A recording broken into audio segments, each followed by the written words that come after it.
एक आदमी को हमने देखा, रिक्शे वाले सुना, रिक्शा सब खड़ा, जी जी साहब रेल स्टेशन जाओगे? हाँ साहब जाएंगे। तो जाओ, फिर क्यों खड़े हो यहां? महाराज 2 आदमी एक साइकिल रिक्शा पे बैठे 1.5 घंटे तक, और उतरे तब उसे 98 दे दी। वो बोला बाबूजी कम है। तो क्या बोले कम है? अपना मकान लिख दे तुम्हारे नाम, जमीन लिख दे, कम है। दूसरा कह रहे अरे ये छोटे लोग इनके मुंह मत लगो, चलो। और वो क्या कर, 98 लेना कि नहीं? तुम नहीं, वापस दे दे मुझे। बेचारा चुप होकर रह गया, क्या करे। पर ऐसी परिस्थिति में भगवान राम केवट को आदेश नहीं देते कि नाव लाओ, केवट से नाव मांगते हैं। मानो श्रमिक के श्रम का सही मूल्यांकन भगवान ने किया कि नाव पर तो तुम्हारा अधिकार है, तुम अगर चाहो तो हमें पार उतार सकते हो, हम नाव मांग रहे। केवट ने सुना तो आंखों में आंसू आ गए, हृदय भाव से भर गया, क्योंकि उस बेचारे ने तो जिंदगी भर आदेश का स्वर सुना था, पर कोई नाव पहली बार मांग रहा था, और नाव मांगते देखकर उसके मन में निश्चय हो गया कि ये नर रूप में नारायण है। जो श्रमिक के श्रम का इतना सही मूल्यांकन कर सके, वे तो भगवान ही हो सकते हैं। कहा ही तुम्हारा मरम मैं जान गया। भगवान कहते नाव इधर लाओ, केवट उधर ले गया। भगवान ने कहा इधर ले आओ, नहीं लाऊंगा, मैं जानता हूं आपके बारे में अच्छी तरह। अब भगवान को तो हंसी लगी, लक्ष्मण जी को बड़ा बुरा लगा। श्री जानकी जी भी चुप। अच्छा बोलो, राम जी की जगह दूसरा कोई होता तो बड़ा दुखी होता कि आज ऐसे दिन भी आ गए, केवट नाव नहीं ला रहा है। दूसरा कोई होता तो ये सोचता कोई बात नहीं, दिन खराब है, समय की बात है, अच्छे दिन आने दो, सबसे पहले तुम्ही को देखेंगे। पर भगवान हंस रहे, बेहसे करुणाएं। गम को सहने में भी कुदरत ने मजा रखा है। एक कवि ने कहा कि दिल दे तो इस मिजाज का परवरदिगार दे, जो रंज की भी घड़ियां खुशी से गुजार दे। भगवान मुस्कुरा रहे हैं, केवट नाव के लिए मना कर रहा। एक महात्मा से किसी ने कहा कि हम बहुत परेशान रहते हैं और परेशानी से मुक्त होने का उपाय बताओ। महात्मा बोले शान से परे हो जाओ, परेशान रहोगे ही नहीं। ये परेशान तो शान ही किए है, हमें मना कर दिया, हमको हमको हमको, और हमारे लिए हम ही परेशान किए है। भगवान मुस्कुरा रहे हैं। और केवट क्या कर, हम आपके बारे में अच्छी तरह जानते हैं। ये जानना तो वैसे हुआ, एक अध्यापक ने अपने विद्यार्थी से कहा कि तुम्हारे पिताजी 5,000 रुपए हमसे उधार लें 3 रुपए प्रति सैकड़ा ब्याज की दर से, तो 6 महीने बाद कितना लौटाएंगे, हिसाब लगाकर बताओ। सो विद्यार्थी बोला सर 1 नया पैसा नहीं। तो अध्यापक ने कान पकड़ के तमाचा लगाया, बोले क्यों रे, तू हिसाब नहीं जानता, गणित नहीं जानता? विद्यार्थी बोला सर मैं तो हिसाब गणित जानता हूं, पर आप मेरे बाप को नहीं जानते, उसने जिसका लिया है दिया है आज तक, जो आपका ही देगा। अब कोई ऐसे कहे कि हम आपके बारे में अच्छी तरह जानते हैं, तो यही लगे कि ऐसा क्या हुआ जो ये जानता है। पर राम जी मुस्कुरा रहे हैं बेहसे, और श्री लक्ष्मण जी जानकी जी की ओर देखकर मुस्कुराते कि तुम भी मुस्कुराओ, काहे को ऐसे उदास क्यों हो। भगवान ने लक्ष्मण जी से कहा कि लक्ष्मण, ऐसा विचित्र भक्त देखा जिसे मैं बुलाऊं और ना आवे। लक्ष्मण जी तो मौके की तलाश में थे, खींच रहे थे। लक्ष्मण जी ने कहा कि प्रभु आपके जितने भक्त होते सब ऐसे ही होते, जो आपका कहना न माने वही आपके भक्त। भगवान ने कहा यही विचित्र भक्त है, दूसरा कौन? का दूसरे सुमंत जी। सुमंत जी रथ में बैठे, ये नाव में बैठा है। सुमंत जी को भेजते हो कि अयोध्या जाओ, और केवट को बुलाते हो कि नाव लेकर आओ। तो जिसे भेजते हो वो जाता नहीं, और जिसे बुलाते हो वो आता नहीं है। न ये कहना माने न वो कहना माने। और लक्ष्मण जी के इस व्यंग पर जानकी माता भी मुस्कुराई,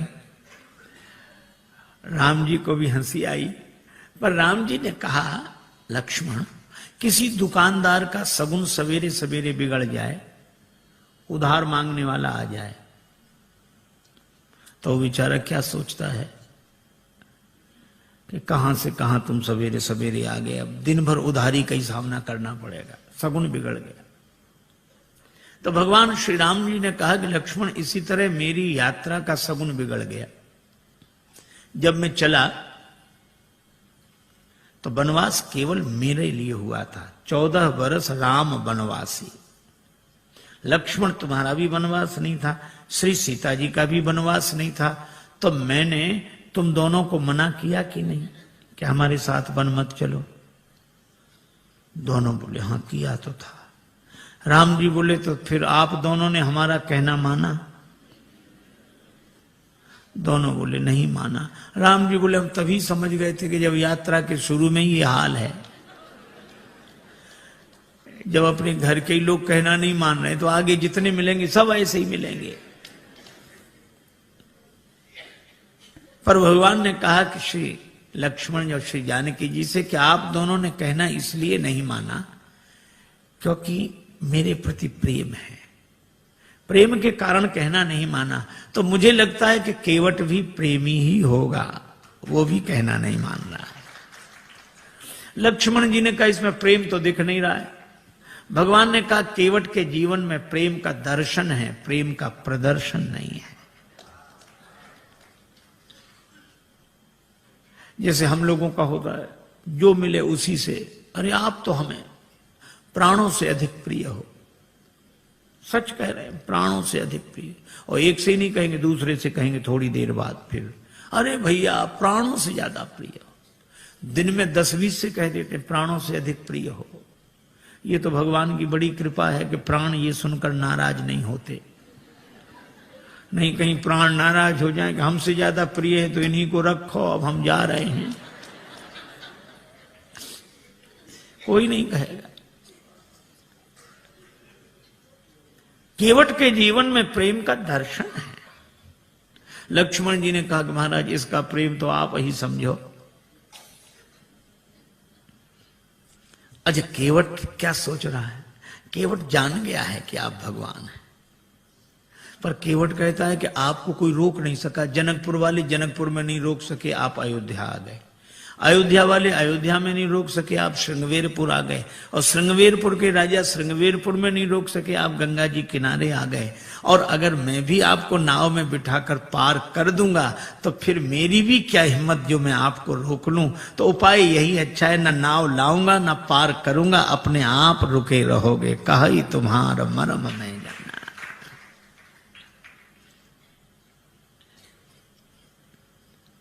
भगवान से कहता है कि प्रभु महाराज आपके चरण कमलों की रज में ऐसा जादू है, मनुष्य बना देने की शक्ति है। शिला को चरण छुला दिया, नारी बन गई। भगवान ने कहा तो शिला तो पत्थर की होती, तुम्हारी नाव कोई पत्थर की है? केवट बोला वाह महाराज, शिला तो देर में बनी होगी, ये तो लकड़ी तो पत्थर से कोमल होती है। पाहन ते बन बाहन काठ को कोमल है, जल खाई रहा है। ये तो और जल्दी बनेगी, पानी में पड़ी हुई लकड़ी और कोमल होगी। भगवान ने कहा क्या उपाय क्या है, क्या चाहते हो? केवट बोला हम क्या चाहते हैं, आप पार जाना चाहते हो कि नहीं? भगवान बोले हमें तो जाना ही। तो फिर ये कहो आप चाहते हो पार जाना? हाँ तो जो प्रभु पार अवसिगा चाहो, मोहि पद पदुम पखारन कहो। अपने चरण कमल धोने के लिए कहो। भगवान ने कहा कि वैसे काम नहीं बनेगा। केवट बोले कैसे बनेगा? ये नाव बनेगी नारी, यहां गंगा जी किनारे, और जब नारी बनेगी तो घर में बैठेगी। लेकिन जब ये घर में बैठेगी तो घर में जो पहले से बैठी है वो, उसको तो लगेगा कि नहीं कि नाव नारी बन गई, वह तो सोचेगी नाव बेचकर दूसरा विवाह करके लाया। और महाराज घरनी घर क्यों समझाई हूं जू, उसको मैं कैसे समझाऊंगा? लक्ष्मण जी ने कहा हद हो गई, भगवान को समझा रहे और पत्नी को नहीं समझा सकते। केवट बोला महाराज अपने अपने अनुभव की बात है, भगवान को समझाना आसान है, बहुत कठिन है। राम जी खूब हंसे, लक्ष्मण जी भी हंस रहे हैं केवट की इन अटपटी बातों पर। भगवान बोले तो और कोई उपाय? एक उपाय है। क्या? यही घाट थे थोड़िक दूरी अहे, कटिलों जल था दिखाई हो जो, थोड़ी दूरी पर कमर तक जल है, आराम से निकल जाओ। भगवान बोले वही ठीक, बताओ। केवट बोला वाह महाराज अभी सवेरा हुआ है, यात्रियों का आना जाना शुरू हुआ है, हम आपको वो जगह बताने जाएं सब देख लेंगे, हमारी नाव में कौन बैठेगा, रोजी रोटी का सवाल है, ऐसा नहीं। तो फिर आप दिन भर रुको, जब सूर्यास्त हो जाएगा सब लोगों का आना जाना बंद होगा, मैं जाके बता दूंगा, फिर रात को निकल जाना, चाहे सवेरे निकल जाना।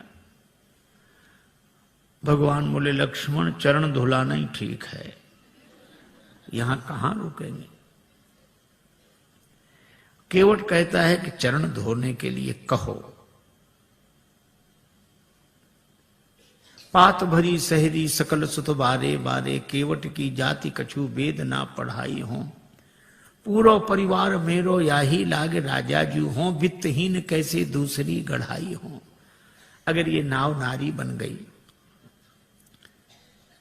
तो फिर यह भी तो सोचो महाराज, कर पूरे परिवार का पालन इसी नाव से होता है, तो परिवार का पालन करने वाला साधन तो चला जाए और घर का एक सदस्य और बढ़ जाए। महाराज कृपा करो आप तो। अच्छा, अब इसमें एक बड़ा तात्विक संकेत है। केवट कहता है कि नाव नारी न बने। हम लोग भी व्यवहार का काम करते हैं, दुकान चलाते हैं, व्यापार करते हैं, पैसा लेते हैं, देते हैं। श्री तुलसीदास जी कहते हैं सब करो कोई बात नहीं। केवट भी यही करता है, धंधा करता है, यात्रियों को बिठाता है, उस पार ले जाता है, पैसा लेता है। लेकिन इस केवट की सबसे बड़ी विशेषता एक है कि यह नाव तो चलाता है, लेकिन नाव गंगा जी में चलाता है। और गंगा जी क्या है? का राम भक्ति जहां सुरसरी धारा। इसी तरह हम दुकान व्यापार आदि सब करें, लेकिन भक्ति की भाव धारा से जुड़कर करें। यही केवट प्रसंग का संकेत है। भगवान ने कहा अगर तुम्हारी नाव नारी बन गई तो पार करने वाली खुद पार हो जाएगी, जड़त्व से मुक्त हो जाएगी। केवट बोला सो तो ठीक है, लेकिन नाव नारी बनेगी तो घर में बैठेगी, और इसका अर्थ कि मेरी बुद्धि अगर चैतन्य हो गई तो आत्मन्यो आत्मना तुष्टा के भाव से घर में बैठेगी, तो भक्ति की गंगा जी तो छूट जाएंगी। प्रभु मैं ऐसी मुक्ति नहीं चाहता जो भक्ति की गंगा जी से दूर कर दे। वह नहीं बंधन की जो अज्ञानता से बांध ले मन, और फिर सहसा कभी भी टूट सकता हो अकारण। मुक्ति छू पाए न जिसको मैं उसे बंधन कहूंगा, जो मरण को जन्म समझे मैं उसे जीवन कहूंगा। महाराज मुझे मुक्ति नहीं चाहिए, और आपके चरणों की रज मुक्त कर देने वाली है, तो इस मुक्त कर देने वाली धूल को ही धो डालूंगा। काहे से धोगे? गंगा जल से। और कितना बढ़िया संकेत है कि इस मुक्त करने वाली रज अर्थात रजोगुण जन्य कामना को भक्ति के भाव जल से धो डालूंगा। मुक्ति नहीं चाहिए, सगुण उपासक मोक्ष न लें। भगवान ने कहा तो फिर धो लो चरण, क्या दिक्कत है? केवट बोला ऐसे नहीं धोऊंगा, कहोगे तब धोऊंगा। मोहि पद पदुम पखारन कहाहु कहो। श्री राम जी ने कहा कि काहे को इतनी जिद कर रहे हो? अरे बहुत लोगों ने हमारे चरण हमसे बिना पूछे धो लिए, हमने मना थोड़े ही किया। तुम भी धोगे तो मना थोड़े ही करेंगे, पर कहलाते क्यों हो? और फिर हमको संकोच होता, हम कैसे कहें कि हमारे चरण धो लो? अरे किसी श्रद्धे के प्रति किसी की श्रद्धा है तो चरण छू ले, पर ऐसा कौन श्रद्धेय होगा जो अपने चरण फैला कह के चलो छुओ? ऐसा तो वही कह सकता है जिसका शर्म से कोई संबंध ना हो। अब भगवान कैसे कह देंगे हमारे चरण धो? और केवट कहता कहोगे तभी धोएंगे। तो भगवान ने बिना कहा कि बिना पूछे धो लो। बहुतों ने धो लिए। केवट ने कहा सुनो महाराज, जिन्होंने बिना पूछे आपके चरण धो लिए उनकी अपनी गरज रही होगी, उन्हें भवसागर से पार जाना होगा, इसलिए उन्होंने आपके चरण आपसे बिना पूछे धो लिए। लेकिन यहां गरज मेरी नहीं, यहां गरज आपकी है। मुझे पार नहीं जाना, पार आपको जाना है। इसलिए अगर पार जाना हो तो कहो कि हमारे चरण धोकर हमें पार कर दो। भगवान मुस्कुराए कि केवट सब कुछ पाए ले रहा है, पर इतना चतुर है एहसान रत्ती भर नहीं। आपकी गरज है, कहना हो कहो। लक्ष्मण जी बोले अगर चरण धुला लें तो? लक्ष्मण जी बोले सुन, पहली बात सुन, भगवान से भी बहस कर रहा है, कहीं भगवान नाराज हो गए तो वापिस चले जाएंगे। केवट बोला नहीं जाएंगे। कहा ही तुम्हारा मरम में जाना। श्री जानकी जी भी साथ आई हैं, और मरम शब्द का एक ही अर्थ है, रकार रामचंद्र हैं, मकार मातु जानकी। तो ये रकार रूपी राम जी मकार से घिरे हुए हैं, अर्थात श्री जानकी जी की कृपा के कारण आए हैं, और जानकी जी उपस्थित हैं तो श्री राम लौट नहीं सकते, वे तो कल्याण करके ही जाएंगे।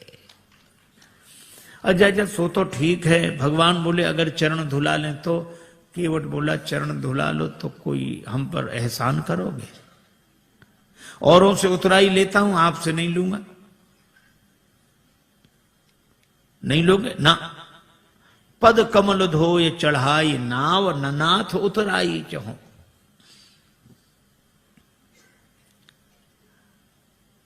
केवट का बेटा खड़ा था, बोले पिताजी ठहरो ठहरो ठहरो, इन्हें नाव में बिठाना ही मत। क्यों? चरण धो लेंगे, फिर क्या कठिनाई है?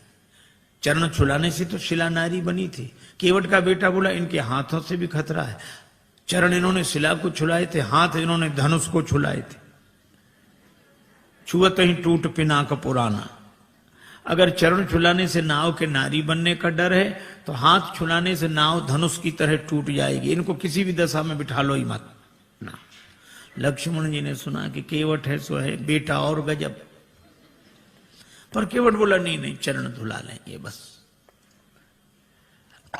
भगवान से केवट कहता है उतराई नहीं लूंगा। भगवान ने कहा उतराई क्यों नहीं लोगे? केवट बोला आपके पास देने को होगा क्या? बनवासी बने घूम रहे हो। तो जो बात आप बाद में कहोगे तो हम पहले ही कहे दे रहे हैं कि उतराई नहीं लेंगे। अच्छा नहीं लोगे उतराई, इसका प्रमाण क्या है, सबूत क्या है? केवट बोला मोहे राम रावरियान दशरथ शपथ सब सांची कहो। राम जी आपकी सौगंध, महाराज दशरथ की सौगंध, सही सही कह रहा हूं। श्री लक्ष्मण जी को लगा कि भगवान ने शीलवश जितनी ढील इसे दे दी है, अब ये कोई बोलने का ढंग है कि हमारी बात बिल्कुल सही है, आपकी कसम, आपके बाप की कसम। बोलने में तो ऐसे ही लग रहा है, पर केवट ऐसे बोल नहीं रहा था। बोल नहीं रहा था, बोल नहीं पा रहा था।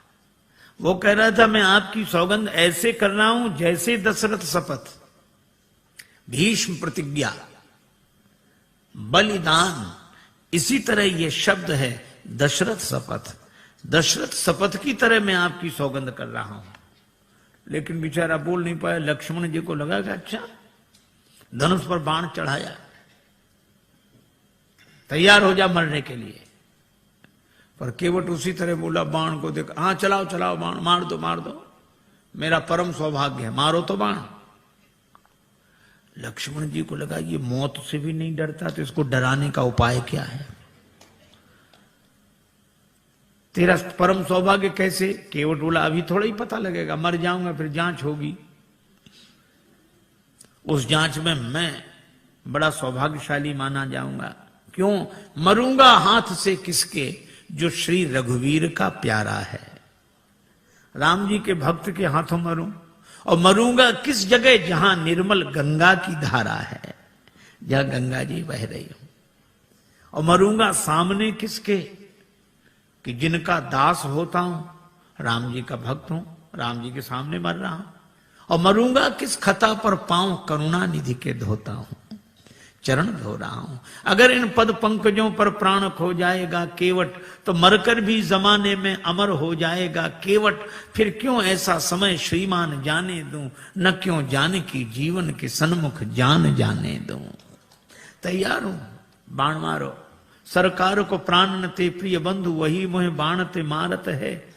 मरता हूं कहां सुच गंग के तीर, शरीर सो प्राण सिधारत है। समूहे कही के सु विनीत सुनो, रघुनाथ सो नाथ निहारत है। अपराध यही इस दास का है, प्रभु के पद पद्म पखारत है। लोग यही कहेंगे कि राम जी ने लक्ष्मण जी से कह के उसको मरवा दिया, छोटे भाई से कह के मरवा दिया, राम जी की बदनामी होगी। और राम जी की बदनामी करानी हो तो चलाओ बाण, हमारा तो कुछ नहीं बिगड़ेगा। प्राण तो किसी न किसी दिन जाएंगे, पर ऐसा मौका मिलेगा नहीं। लक्ष्मण जी को लगा कि राम जी की बदनामी कराने थोड़े ही आए हैं, अब क्या करें। तो बाण फिर तूणीर में रख लिया। कहने लगे, प्रभु इससे तो आप ही बात करो। पर केवट कह क्या रहा है, जब लगी न पाए पखारी हूं। इतनी देर से केवट क्या कह रहा था, चरण कमल रज कहां सब कहां, चरण कमल मोहि पद पदुम पखारण कहाओ। पद कमल धोए चढ़ाई नाव, पद कमल पद पद्म चरण कमल। और जब लक्ष्मण जी ने बाण चढ़ाया तो वो भी आवेश में बोला, जब लग न पाए पखारी हूं। भूल गया चरण कमल पद पद्म पद कमल पाए। जो स्वाभाविक होता है वो ऐसे अवसर पर निकल पड़ता है। एक आदमी किसी गांव में गया, वो गांव वालों से पूछता, क्यों भैया ये गांव रामपुरा है? तो गांव के लोग, बुंदेलखंड की घटना, ये रामपुरा है? तो गांव वाले कहें हाओ। अब वो समझे नहीं कि हाओ है कि रामपुरा। फिर दूसरे से पूछा, भैया रामपुरा हाओ। तीसरे से पूछा, रामपुरा हाओ। अब सब कहें हाओ। एक आदमी पढ़ा लिखा दिखा, उसने कहा कि भाई साहब ये गांव रामपुरा है? उसने कहा जी हां। हाँ, अब समझ में आया, यहां सब लोग हाओ हाओ करते थे, आपने जी हां कहा। तो वो बोला कि जो बिना पढ़े लिखे लोग हैं वे हाओ हाओ करते हैं, और जो पढ़े लिखे हैं वे जी हां ऐसे बोलते हैं। अच्छा, तो आप तो पढ़े लिखे होंगे? तो बोला हाओ। अब जो स्वाभाविक था सो निकल गया। अब लक्ष्मण जी को भी बड़ा अटपटा लगे, श्री सीता जी को भी, पर राम जी मुस्कुरा रहे। सुन केवट के बैन प्रेम लपेटे अटपटे, बिहसे करुणाएं। भगवान हंसते हैं। बात भले ही अटपटी हो पर प्रेम में लिपटी हो तो परमात्मा को प्रसन्न कर देती है। राजस्थान के एक छोटे से गांव में एक महात्मा गए, सत्संग हुआ। एक सत्संगी नित्य आते थे। एक दिन उन्होंने प्रार्थना की कि महाराज यहां से और ज्यादा इंटीरियर में हमारा छोटा सा गांव है, मां आ नहीं सकती, उनको दर्शन देने चलो। महात्मा ने कहा ठीक चलते हैं। एक दिन गए, उस व्यक्ति ने मां से कहा, मां महात्मा आए प्रणाम कर। तो बुढ़िया श्रद्धालु तो थी, लेकिन अपने टूटी फूटी मारवाड़ी बोली में बोली, गोरुजी थारे खुर छू। अब एक तो गुरुजी को गोरू जी कह रही थी और चरणों को खुर। महात्मा को बड़ा अटपटा लगा। अभी तो रोज चरण कमल सुनते थे, अब चरण भी कहती तो ठीक, पांव भी कहती तो ठीक, खुर। खुर तो पशुओं के होते हैं। तो महात्मा उसे प्रेम से समझाने लगे, माता जी ऐसे बोलती हो महात्माओं से, नरक जाओगी नरक। बुढ़िया इतनी सरल थी, वो ये भी नहीं जानती थी कि नरक क्या होता। उसको लगा कि महात्मा आशीर्वाद दे रहे। सो हाथ जोड़ के कहने लगी, महाराज हमारा कहां भाग्य जो नरक जाए, नरक तो आप जैसे महापुरुषों को मिले हैं प्रभु। महात्मा खिलखिला के हंसने लगे।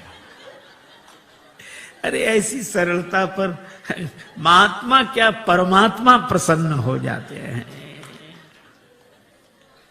और भगवान दोनों की ओर देखकर मुस्कुरा रहे हैं। श्री राम जी का विवाह नहीं हुआ था, श्री लक्ष्मण जी युगल चरण धोकर चरणामृत लेते। विवाह हुआ तो बायां चरण श्री किशोरी जी, दायां चरण लक्ष्मण जी धोकर चरणामृत लेते थे। पर आज केवट न दायां की बात करा न बायां की, मोहि पद पदुम पखारण कहो। तो भगवान मुस्कुरा कर देखते हैं कि तुम दोनों का अधिकार जा रहा है। बेहसे करुणायन। और केवट की मांग की चौपाई एक ही, बहाने से भी बात नहीं बनी। एक के घर मेहमान आया, जाने का नाम ना ले। दोपहर का तो भोजन करा दिया, वो इतना कृपण शाम का भोजन न कराए। लेकिन मना कैसे करे। बेटे से बोला मेहमान के पास जब बैठे हो तब आकर पूछना शाम के भोजन के लिए। बेटे ने कहा पिताजी शाम को भोजन क्या बने। तो पिता मेहमान के बगल में बैठा था। पिता कहने लगे शाम को फिर भोजन, अभी मेहमान के साथ तो हमने भोजन किया ही था, अब शाम को फिर भोजन करें, हम कोई राक्षस हैं? मेहमान से पूछ लो, मतलब मेहमान भोजन करे तो राक्षस। बेचारे मेहमान ने भी कह दिया कि नहीं ठीक है, हो गया। बहाने में लोग बड़े चतुर। एक महात्मा किसी वृद्धा माता के यहां भोजन को गए, मैया ने सब भोजन परोस दिया, पंखा लेके बैठ गई। थाली में पीछे पापड़ रखे थे, पापड़ परोसना भूल गई। अब महात्मा का मन पापड़ पे जाए बार बार। मन का ये स्वभाव है, जो करोड़ों की चीज मिली हो तो उसे 2 कौड़ी की लगती है, 2 कौड़ी की चीज ना मिले तो करोड़ों की लगती है। उधर ही देखे, लेकिन मांगने में शर्म भी लगे और बुढ़िया को याद ना आवे। सो महात्मा बोले मैया भगवान की बड़ी कृपा, आज जो आपका दर्शन हो गया। क्यों? रास्ते में बड़ा लंबा सांप मिला। सांप? हाँ लंबा था बहुत। कितना लंबा महाराज? यहां से वो पापड़ की थाली रखी। बुढ़िया बोले अरे महाराज पापड़ परोसना तो मैं भूल ही गई। महात्मा बोले हम तो बता रहे थे कि सांप कितना लंबा था। तो कई बार बहाने से भी बात बन जाती, युक्ति से बना लेना चाहिए, लेकिन कई बार बहाने से भी बात नहीं बनती। एक के घर मेहमान आए जाए नहीं, और बेचारा घर वाला संकोची कुछ कहे नहीं। 5-7 दिन हो गए। एक दिन पति पत्नी से बोला कि देवी ये मेहमान तो जाता ही नहीं, कोई उपाय। पत्नी बोली और खिलाओ पिलाओ और सम्मान करो, काहे को जाएगा वो। देखो देखो ये व्यंग मत करो, तो उपाय बताओ। पत्नी बोली उपाय तो है 3 मर्ज, उपाय 1।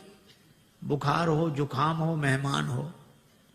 ज्वर जुखाम और पाहुना, ज्वर जुखाम और पाहुना, इनका एक उपाय, लंघन दे दो तान के फिर न वापस आए।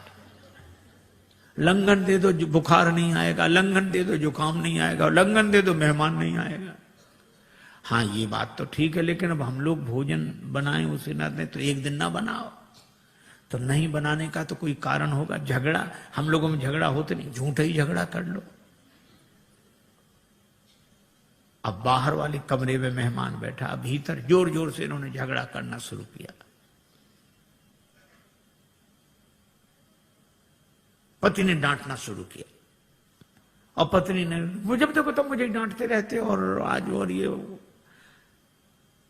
आज भोजन ही नहीं बनाऊंगी मैं। पति बोला बनाना ही मत, मैं कोई मर नहीं जाऊंगा एक दिन भूखे। अब जो झगड़ा शुरू हुआ और मेहमान ने सुना कि आज इन्हीं को नहीं मिल रहा है, तो उसने अपना थैला उठाया गया। पत्नी ने देखा कि गया, पति ने देखा गया, तो पति बोला आप काहे को रो रही हो, हमने कोई सच्चा डांटा था, हमने तो झूठा डांटा था। तो पत्नी मुस्कुरा कर बोली मैं कोई सचमुच रो रही हूं, मैं तो झूठे ही रो रही हूं। लेकिन आश्चर्य, तब तक मेहमान भीतर, हम कोई सच्चे गए थे, हम भी तो झूठे ही गए थे। कई बार प्रयास करने पर भी काम नहीं बनता। भगवान ने बड़ा प्रयास किया पर केवट बोला साफ साफ कहो, प्रबंध हो लो। प्रेम पराधीन प्रभु की यह अभय वाणी सुनकर केवट गया, कठौते में जल भर लाया। आहा, उस दृश्य को आप देखें। कठौता एक ओर रख दिया, बाई हथेली आगे बढ़ाई, श्री राघवेंद्र का दायां चरण रखा और कठौते से जल छोड़ दिया, लगा धोने। मन में तो यही भाव है कि वही चरण जिन चरणन ते निकसी सुरसरी, बड़े भाव से चरण धो रहा लेकिन पता नहीं लगने दे रहा। श्री लक्ष्मण जी ने कहा कि अच्छा केवट, बड़े भाव के कारण चरण धो रहे हो? केवट बोला नहीं नहीं सरकार, हम तो नाव के कारण चरण धो रहे हैं, भाव के कारण नहीं। भगवान एक पांव से खड़े हैं, केवट बैठा, देवता भी आश्चर्य कर रहे हैं कि ऐसे भक्त तो देखे जो भगवान के सामने एक पांव से खड़े रहे, पर ऐसा भक्त नहीं देखा जिसके सामने भगवान ही एक पांव से खड़े रहे। बड़ी देर हो गई, भगवान ने कहा केवट चरण धुल गए? केवट बोला हाँ महाराज धुला तो, लेकिन तब तक भगवान ने चरण नीचे रख दिया। केवट बोला गड़बड़ी कर दी, चरण गीला था, पहुंच तो लेने देते मेरी इस फटी दुपटी से, आपने पहुंचने नहीं दिया, गीला चरण धरती में रखा, धूल लग गई, दोबारा धोना पड़ेगा। लक्ष्मण जी बोले हो चुके पार, चरण तो गीला रहेगा ही, इसमें धूल लगे इसे धुलाओ, उसमें लगे तो उसे धुलाओ, बस चरण ही धुलाते रहो, कभी दायां कभी बायां कभी। भगवान ने कहा रुको रुको, केवट से पूछने दो। केवट हम कब तक ऐसे ही खड़े रहे? केवट बोला सुनो सरकार, गौतम तीय तारण अधम उदाहरण है, प्रेम से पगों को पखारन मोह दीजिए, और धोए चरण को बिनु पहुंचे धरनी में धरो, लागी रज फेर भ्रम दुगुन ना कीजिए। दोबारा मेरे भ्रम को उत्पन्न न करें। रेखन में जड़े कण केते देख देख धोऊं। भगवान बोले हम एक पांव से कब तक खड़े रहें? आप एक पगते खड़े याते न खीजिए। जिन विचार जो एक ही पांव होता वे भी तो किसी का सहारा लेकर खड़े रहते हैं, वृक्ष का, डाली का, किसी आदमी का, लाठी का। भगवान बोले यहां कोई सहारा हो तो बताओ। केवट बोला है, चाहो अवलंब तो विनीत जू, विलंब बिनु नाथ मेरे माथ पे सो हाथ धर लीजिए। भगवान कहते हैं कि देखो कैसी चतुराई है। लोग कहते हैं हमें सहारा मिल जाएगा अगर हमारे माथे पे हाथ रख दोगे, पर केवट कहता हमें नहीं, अगर आपको सहारा चाहिए तो हमारे माथे पे हाथ रखो। भगवान ने केवट के माथे पर हाथ रखा तो बरस सुमन सुर सकल सिहाही, यही सम पुण्य पुंज को नहीं। चरण धुले। भगवान ने कहा भैया चरण तो धुल गए, हाँ तो अब पार करो। केवट बोला अभी नहीं, आपके लिए घाट का नियम थोड़ा ही तोड़ दूंगा। नियम क्या है? जो पहले आते हैं उन्हें पहले पार करता हूं, बाद वालों को बाद में। भगवान ने कहा तो हम ही तो आए यहां पहले, और पहले से कौन है जो पार ना हुआ हो? हमें तो नहीं दिखाई दे रहा। केवट बोला अगर आपको दिखाई पड़ ही गए होते तो पार ही ना हो गए होते। कौन है? हमारे पूर्वज। तो तुम्हारे पूर्वजों का उद्धार कैसे होगा? केवट हाथ जोड़कर बोला जैसे महाराज भागीरथ के पूर्वजों का उद्धार हुआ। महाराज भागीरथ के पूर्वजों के उद्धार के लिए गंगा जी का जन्म ब्रह्मा जी के कमंडल में हुआ, और आज मेरे पूर्वजों के उद्धार के लिए गंगा जी का जन्म मेरे कठौते में हुआ है।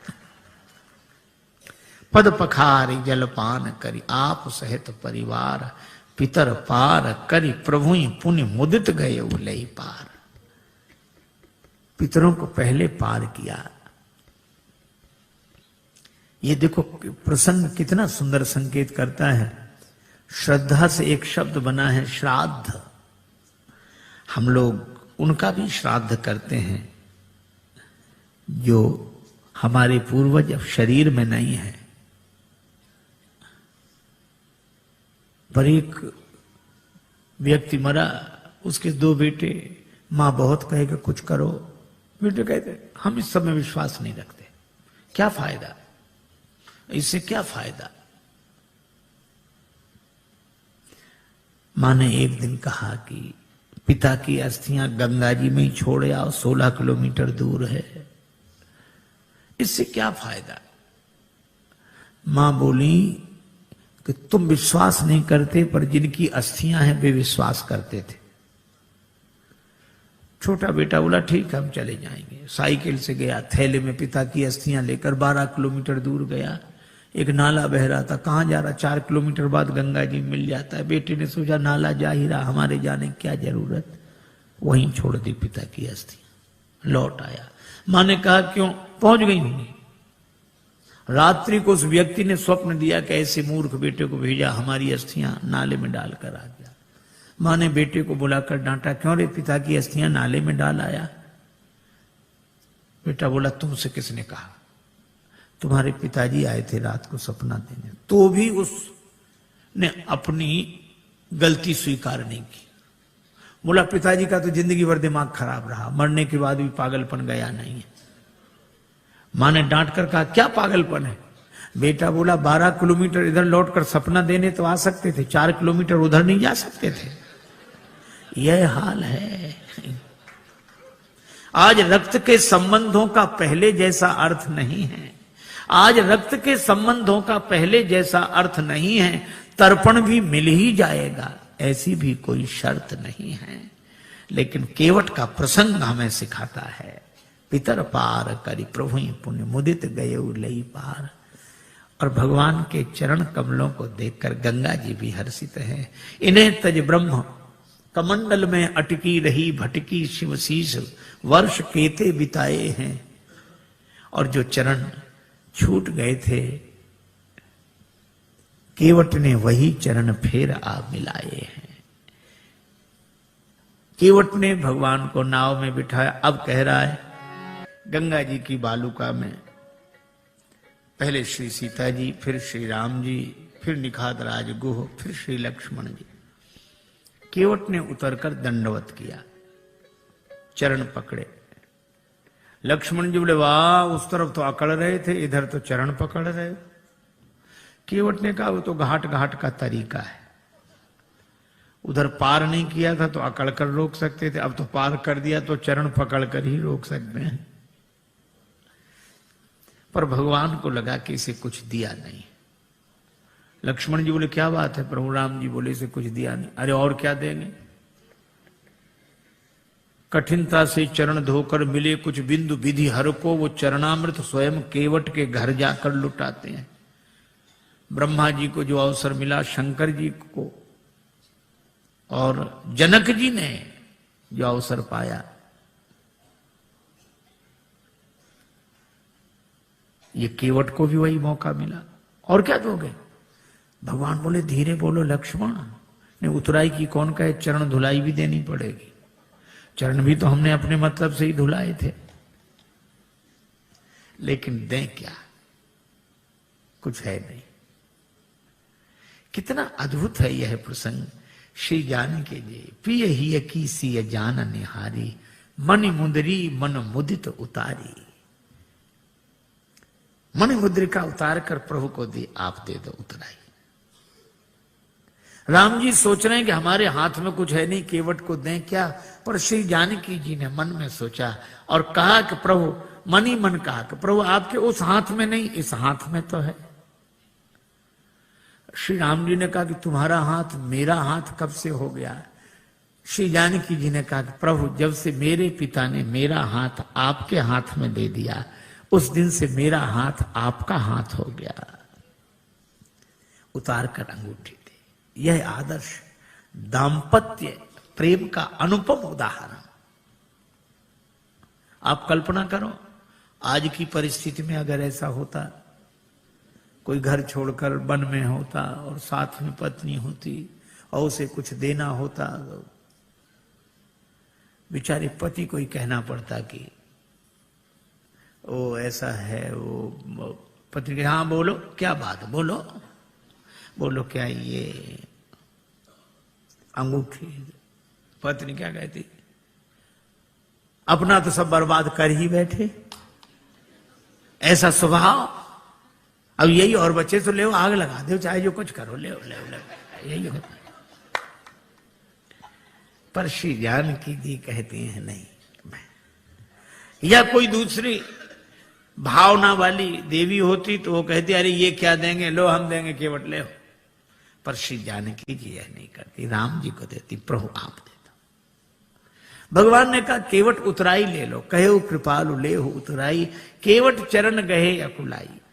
महाराज नहीं चाहिए। भगवान ने कहा क्यों नहीं चाहिए?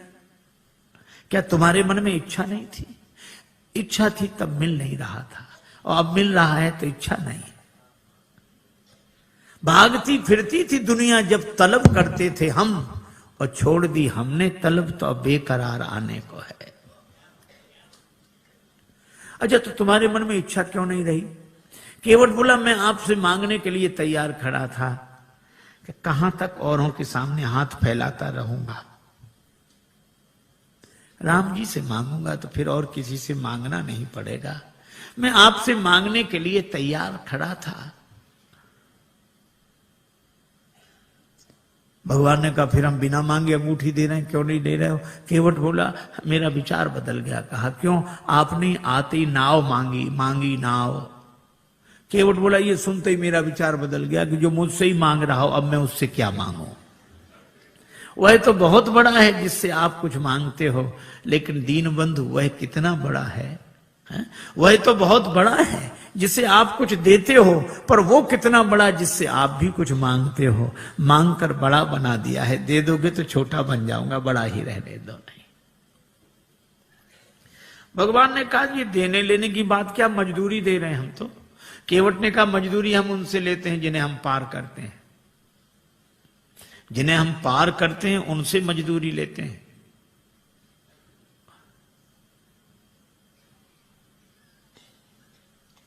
हमने आपको पार नहीं किया।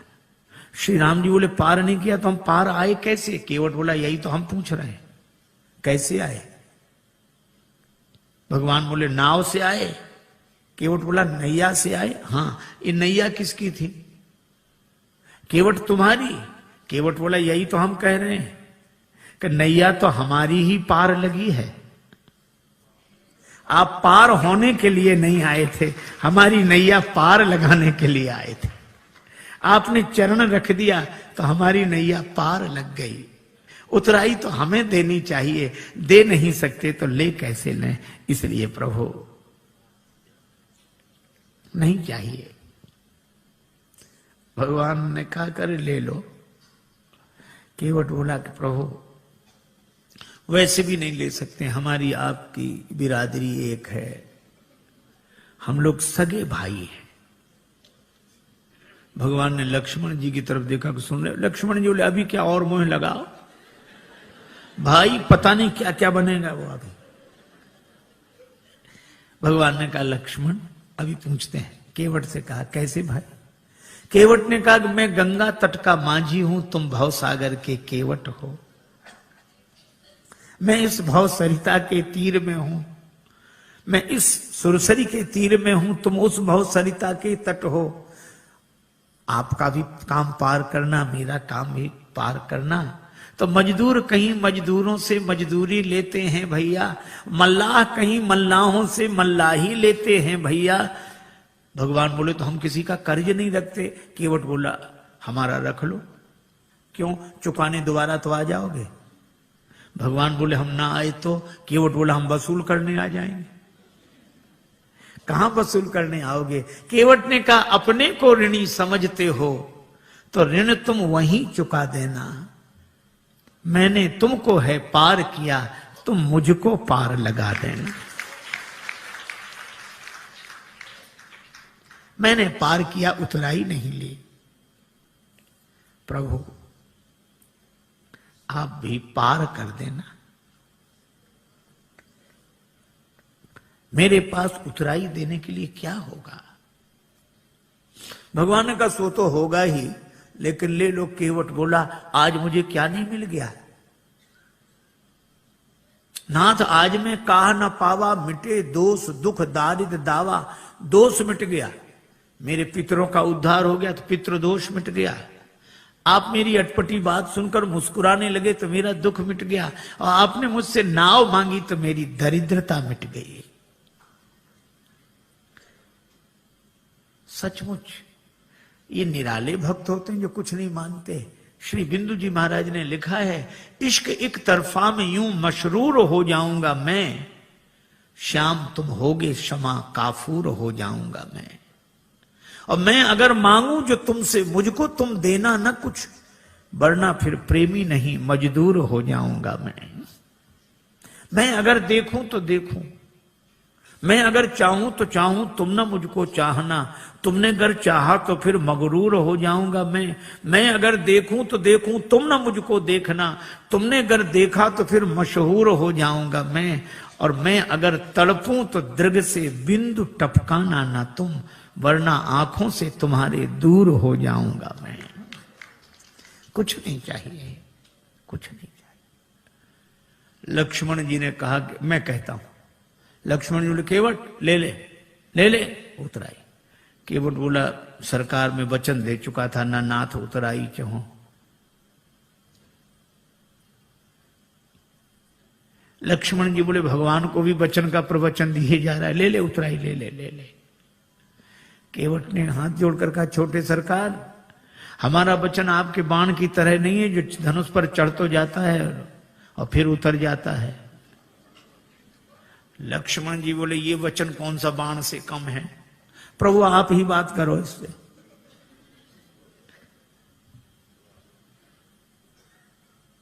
श्री जानकी जी ने कहा कि प्रभु हमारी ओर से कह दो।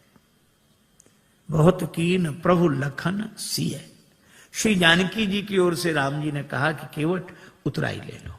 श्री किशोरी जी की अंगूठी है, उनकी ओर से।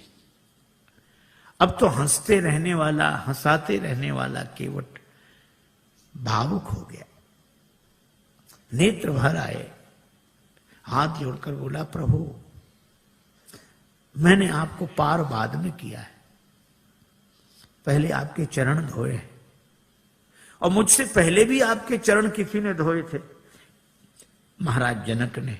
और महाराज जनक ने आपके चरण धोकर अपनी बेटी जानकी आपको अर्पित कर दी।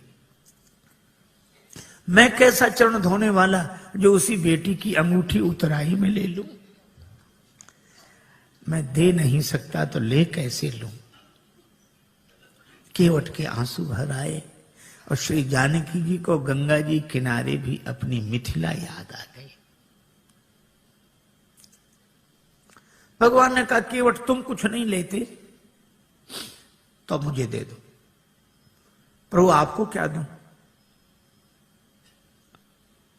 मुझे आज्ञा दो तो मैं जाऊं आगे। केवट ने कहा कि प्रभु इतने काम सब अटपटे उल्टे होते रहे, तो एक काम और, क्या आप ही मुझे भेज दो। क्यों? ताकि मुझे ये लगे कि भगवान मेरे घाट पर है, कहीं नहीं गए हैं, मैं इसी भाव में डूबा रहूं। और फिरती बारनाथ जो देवा, सो प्रसाद में सिर धरी लेवा। बहुत कीन प्रभु लखन सिय, नहीं कछु केवट ले, विदा कीन करुणा यतन भगति विमल बल दे।